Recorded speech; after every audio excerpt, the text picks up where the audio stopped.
So, what? I will. So, we've taken a quick stop. We're in the city of Virangam. Now, Virangam is famous for the Virangam Indian Petroleum West Pipeline. This is one of the major suppliers of oil to not just the south, but the western side of India, naturally. It's a bit of a rural town, to be completely honest with you. So if you take a bit of a look, this is the beautiful Virangam. Everyone seems to be smiling, going about their business. People looking at me funny, naturally.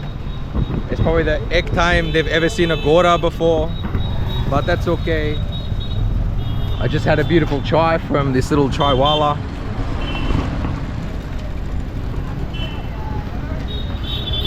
I'm getting more and more faces with each passing moment, and it's but that's okay. So yeah, we just took a quick little break, and yeah, I guess, you know, we'll be back on the road to go to Modhera very soon, but stay tuned. And yeah, welcome to the beautiful city of Virangam. All right, I'll talk to you guys soon.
So we finally made it to Modhera, to the Modhera Sun Temple. Now, I guess some brief points.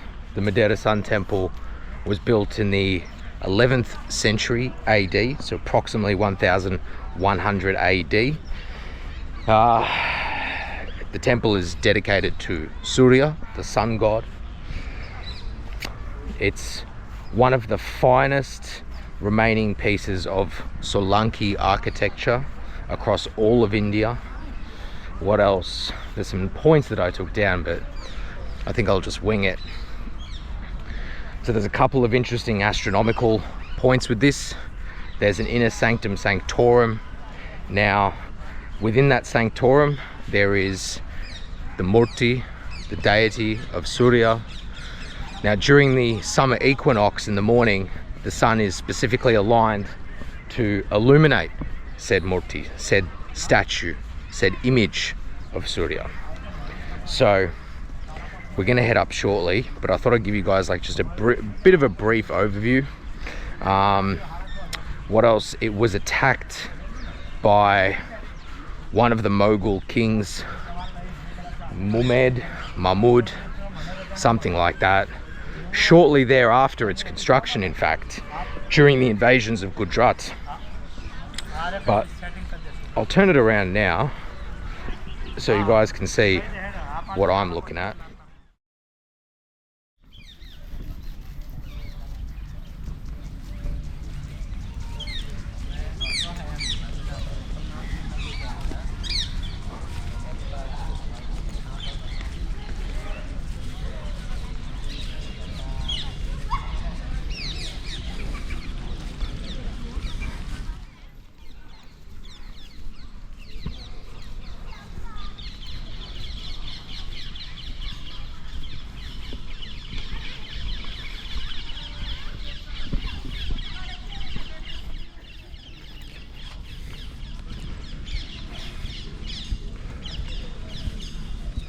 Now,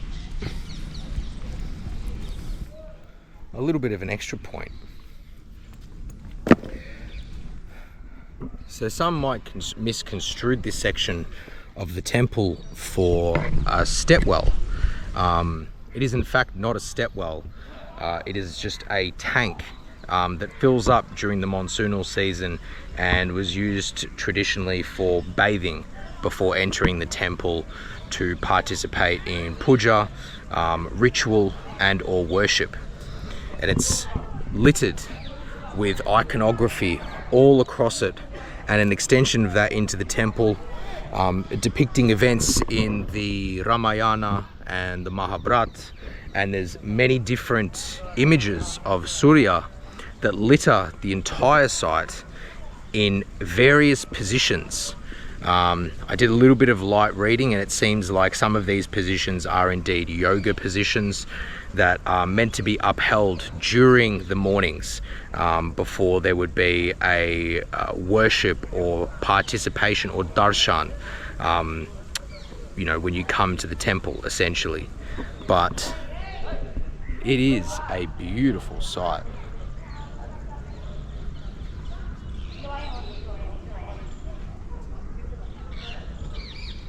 Now there is a possibility that I might get told off for having a camera, but we'll find out.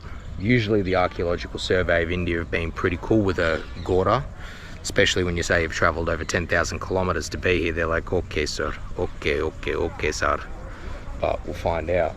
So I'll show you guys around, enjoy the footage, and I'll see you towards the end of it. Bye.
Now, I just had to double check my notes. So what we were just in is referred to as the Sabhamandapa, which is the assembly hall or dancing hall. I suspect that's what that is. And then in here, what you have, the sanctum sanctorum is referred to as the Gudamandapa. Now, like I mentioned earlier, the first light of the summer solstice would come over on the horizon and the light would shine directly into the inner chamber, which you see ahead. But before we check that out, take a look at this pillar work. That's crazy, man.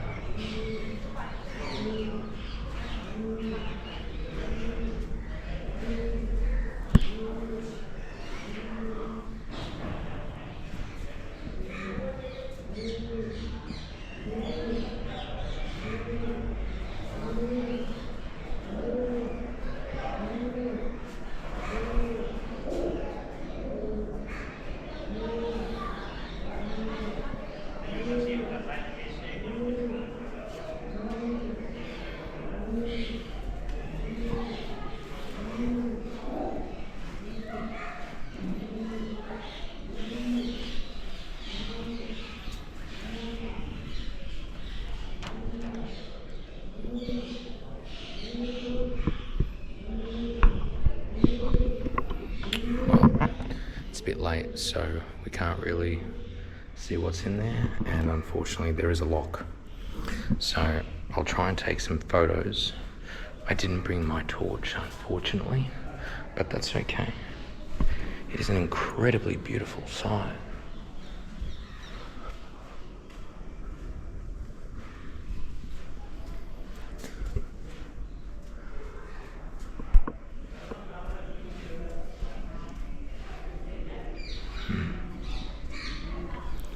Now, like many Hindu temples, what you'll tend to find is, after showing reverence, after doing darshan, what tends to happen is people will leave the inner chamber and they will walk around the actual outer wall of the temple.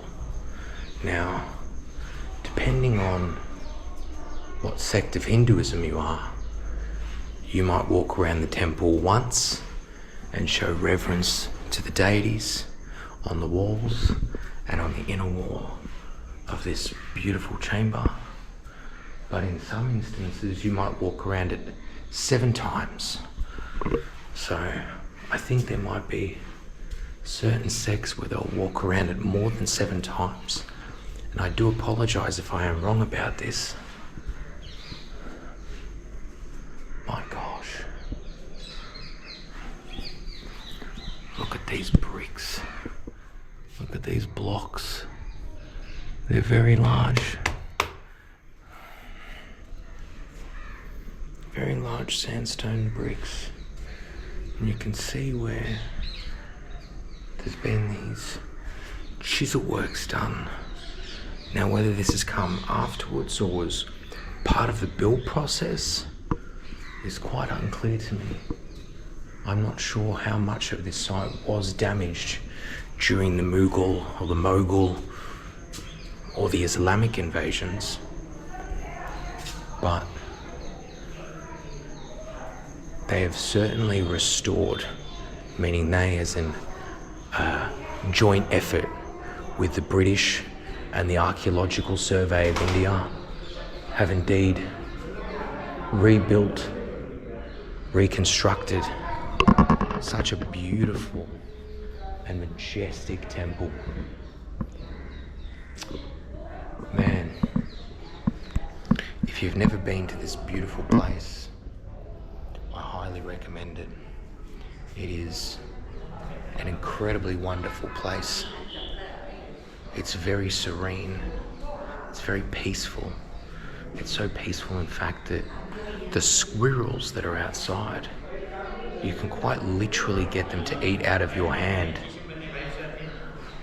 But anyway, I'll start making my way out shortly.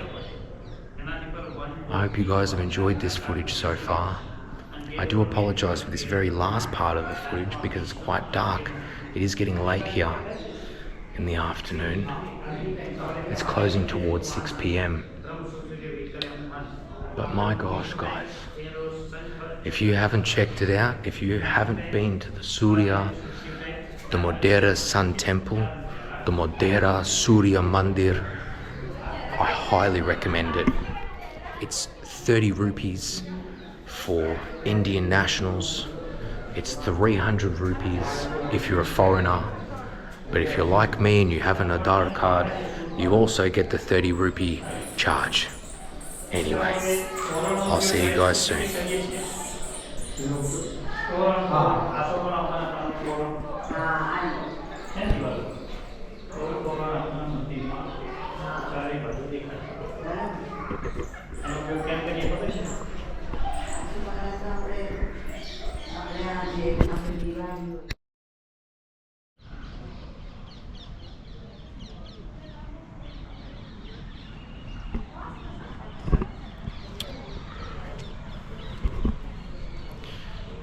It's getting late here in the afternoon, and it's been a blessed day.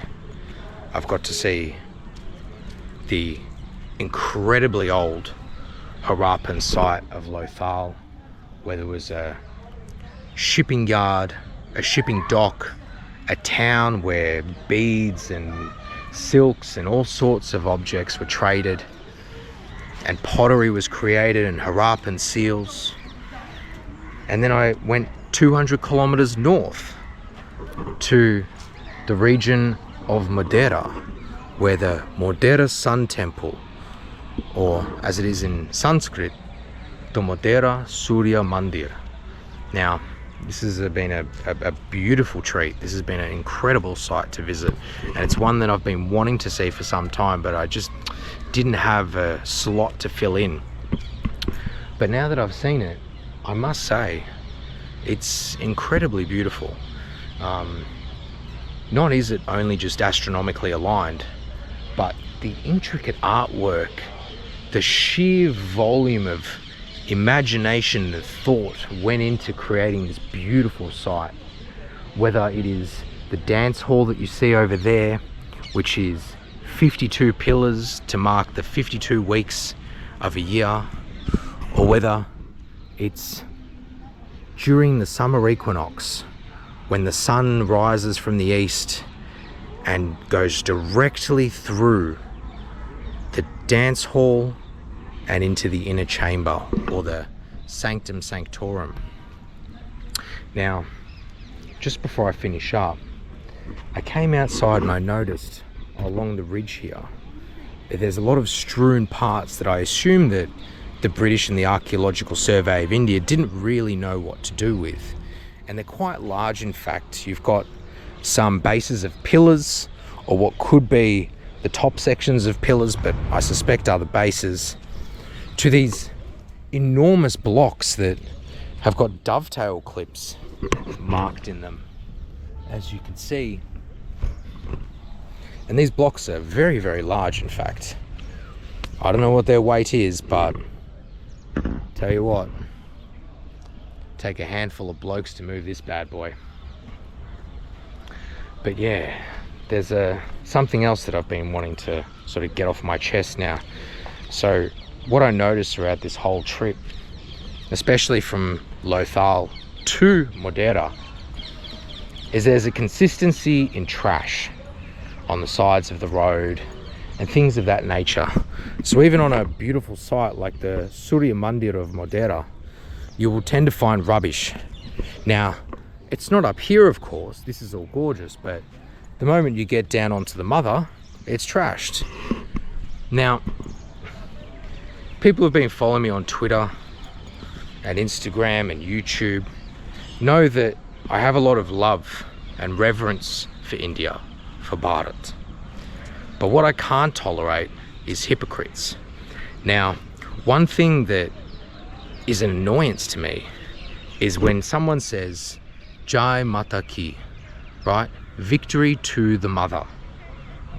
But then that same person 5 minutes later will throw their plastic bottles and their pan pockets on the ground. Now, as a foreigner, as someone that doesn't know anything about India, they probably wouldn't think twice about it. They'd probably mock the culture, they'd probably mock the people. And they have all the right to, because the reality is there is a lot of Indian citizens that are indeed hypocrites. Because you can't say in your national anthem, Jai Mata Ki, but then go and trash the mother, because that makes you a hypocrite. Now, for anyone that's listening to my Indian viewers, oh Fozzie, Mata Chod, how could you say this? How could you just point out all these people, all my brothers and sisters that do this stuff on the regular? Well, as someone that now lives in this country, and someone that comes from a country that's relatively clean, it's a bit of a paradigm for me, because I want to show absolute reverence to this land. But me showing reverence to this land as a foreigner, and then seeing citizens not showing reverence to this land, is it's a bit sad, to be completely honest with you. But that's okay. In time, these things will change. In time, people will begin to understand that they can't continue to trash the mother in the ways that they have been doing. And it is a mentality problem. And it is a mentality problem that has come about because of a hyper-industrialization of packaged goods with little to no care in the realm of waste management. But it is changing. I do know that, and I do see it. So I thought I'd just add that in there at the end, but not to dismiss everything else that has been going on. Like seeing beautiful, ancient, 3,000-year-old sites. But anyway, guys, once again, thank you for tuning in.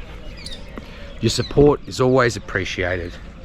Subscribe, like, share, follow. Hell, if you're feeling really generous, you'll be able to find my Buy Me a Coffee page through my Linktree or through my Twitter account and give me a donation. You don't have to, of course, but it does indeed help with pushing out more content. So until next time, guys, take it easy and Jai Shri Ram.